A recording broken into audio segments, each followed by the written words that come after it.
How's it going, everybody? So I wanted to do a quick video of a few shop tips that I've learned over the years that helped me increase my workflow in the wood shop. I've spent so many years either looking for tools or not having my tools anywhere near where I'm working at the time that I decided to reorganize my entire shop over the last few years and do a couple little things here and there to increase that workflow. The first tip is how I sort my wrenches. I learned from the gunsmithing community that one of the things they like to do with the engravings on the different guns is they do what's called color filling. Basically what it is a pen filled with paint that you can fill in engravings so that they're easier to read. The biggest problem with wrenches is over time it's really hard to read them at a distance or know what tool you have in your hand without really studying it, and so it's a lot easier to see them at a quick glance if they're filled in. And having everything color coded makes it so much easier to keep everything organized. The next tip I wanted to show was how I use my French cleat system. This one has drastically changed the workflow in my shop.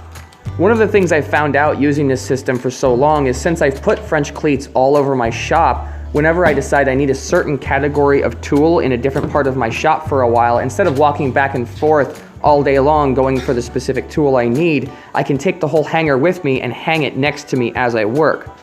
At this point, I'm pretty much hanging everything on the wall that I can. I don't like to use drawers.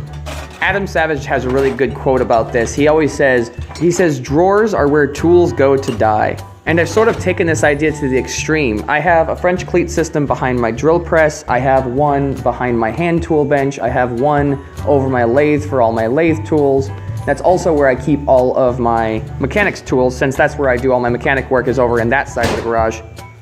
And I think that's such a good point. Once I got all of my tools up on the wall, it drastically changed my workflow, and it also changed whether or not I knew where my tools were at any given time.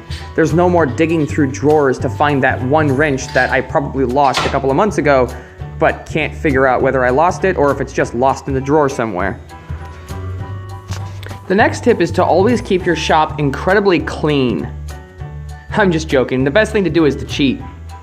I put this cubby at the end of my workbench, so whenever I have tools that I don't want to put away yet, I can put them into the cubby so that they're out of the way. Now it's clean! It is a good idea to clean it out every once in a while.